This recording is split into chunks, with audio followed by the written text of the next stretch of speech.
Anime बच्चे देखते हैं, ये बोलने वाले लोग कभी भी ये नहीं समझ पाएंगे कि एक पीक आर्ट स्टाइल क्या होता है, क्योंकि एनीमे कभी भी कार्टून्स की तरह नहीं था। एक्चुअली एनीमे एक मीडियम है जिससे आइडियाज कम्युनिकेट किए जाते हैं। साइकोलॉजी, फिलोसॉफी, मोरालिटी, सैक्रिफाइसेस, वार और ना जाने ह्यूमन नेचर के कई सारे पर्सपेक्टिव्स। ये इन सारे आइडियाज को लेक्चर्स या टेक्स्ट बुक के बजाय एक्चुअली हमें कैरेक्टर्स के थ्रू एक्सपीरियंस कराता है। जैसे एरन येगर को ही देख लो। Eren represents one of the hardest ideologies in anime, और वो ये है कि हर एक फ्रीडम के लिए तुम्हें एक कीमत चुकानी पड़ती है। एट फर्स्ट वो यही बिलीव करता है कि फ्रीडम मतलब अपने दुश्मनों को तबाह कर देना, लेकिन जैसे जैसे स्टोरी अनफोल्ड होती है उसका फ्रीडम को पाने का ऑब्सेशन इतना एक्सट्रीम हो जाता है कि वो लिटरली पूरी दुनिया को सैक्रिफाइस करने को रेडी हो जाता है। उसका कैरेक्टर एक बहुत ही दिल दहला देने वाला सवाल खड़ा करता है कि कोई इंसान कैसे इतना ज्यादा हद पार कर सकता है फ्रीडम के लिए कि वो अपनी ही कहानी का विलन बन जाए। फिर थॉरफिन जैसा एग्जाम्पल है from the anime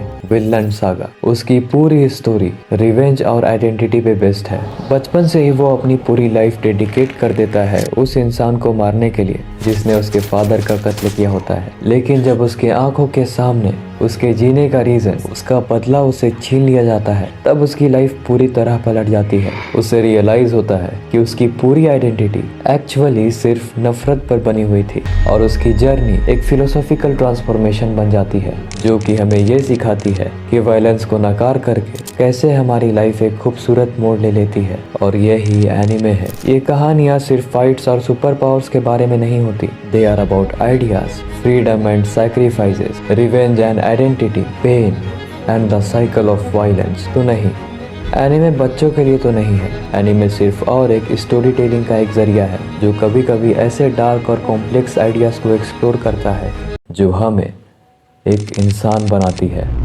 The snow. It's love, isn't it? That sky. And the sun. Blowing wind. The trees. The mountains. Thorfinn, listen to me, my son. You don't have enemies. The truth is, nobody has them. Nobody in this entire world deserves to get hurt. I have no enemies at all.